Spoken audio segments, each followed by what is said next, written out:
Magandang araw po sa ating lahat. This is Danny Dayang Hirang sa Luzon ng Davao. And lately po ay pag-uusapan natin ang pagpasyal ko sa aking distrito.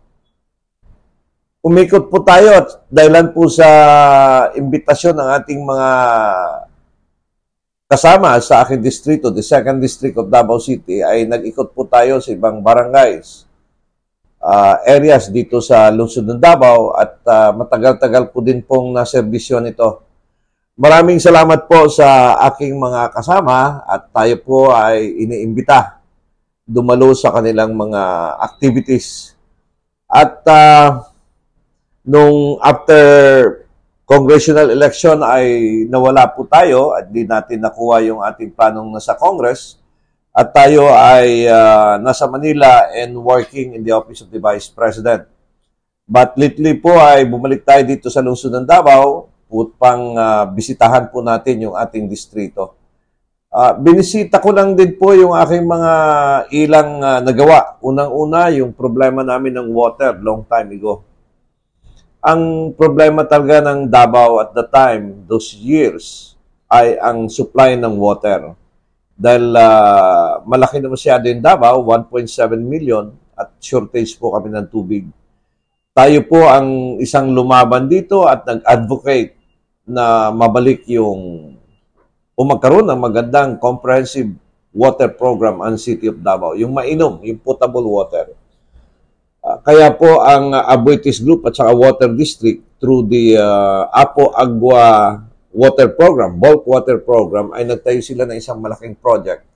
At ito ngayon ay very successful. Isa po tayong tumulong na fast track, mapadali yung project na yon. The other one na na-recall ko ay yung housing program. Marami pong mga housing units na nasa subdivision na hindi po na-occupy or na-occupy man ng mga membro ng Pag-ibig, GSIS or SSS, hindi po nabayaran. And dahil dito ay parang bininta sa Balikatan Housing Program yung mga units na yon. And pag nabintaw sa Balikatan Housing, ay ito po ay binayaran ng Balikatan sa government.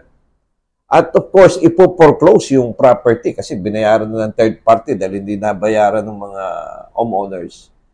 Tayo po ay lumaban dito dahil po sa dapat mapagbigyan ng opportunities yung mga homeowners na mabayaran yung kanilang obligasyon.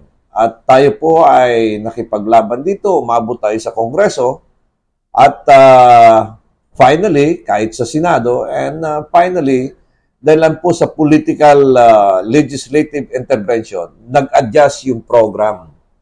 At marami pong mga housing unit ang na-save po natin. Hindi po totally na foreclose, ngunit nagkaroon ng mga negotiation at napababa ang mga obligasyon nila.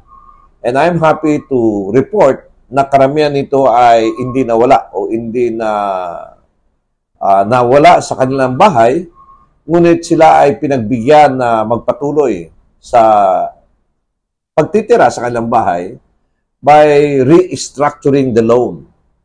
Ulitin yung computation, yung mga surcharges, yung mga penalties, then new reassessment of the kind of house. Kasi yung iba dito dati ay mga substandard. So, inayos ng inayos. And finally, ay nagkaroon ng adjustment. At dito ay marami tayong natulungan, hindi lamang sa lungsod ng Davao, at ito ay naging buong Pilipinas na advocacy work natin. Umabot tayo sa committee hearing sa Congress, sa Senate. At ito po ngayon ay hindi nagalaw, karamihan. But yung iba talaga, hindi na rin na-save, ay na-foreclose na rin. Pero karamihan ay hindi na-foreclose at pinagbigyan sila ng mga housing agency ng ating government, including the Balikatan program. Isa po yun sa mga legacy na ating nagawa. The third is yung ordinance na pinasa po natin, banning mining. Ibig sabihin, pagbabawal ng pagmina of gold and silver and among others dito sa lungsod ng Davao. At dahil dito ay hindi nakapasok yung mga multinational na magmina dito at na-preserve ng Luzon ng Davao yung mga gubat natin sa outskirt ng City of Davao. Ang resulta noon ay, of course, hindi nasira yung kalikasan, walang mga butas-butas for mining. Ang makikita mo ngayon dito sa lungsod ng Davao, sa mga outskirt area, sa mountainous area, ay mga swimming pool. Doon na po nagbabakasyon yung mga taga Davao dahil mainit sa urban center. Maraming development sa bukid at swimming pool at restaurants. Dahil sa napakagandang environment ay nagpapalamig yung lungsod ng yung mga ilan na nandito sa lungsod ng Davao. Pupunta ng Paquibato District at Marilog District, of which this area before where the NPA and military ay talagang bakbakan dyan almost every month. The most engaged area, itong mga bukid ng Davao region. But with the entry of the Dutertes and yung na-maintain yung kalikasan, ay ngayon instead of fighting each other, yung area ay naging opportunities for development as agri-tourism area.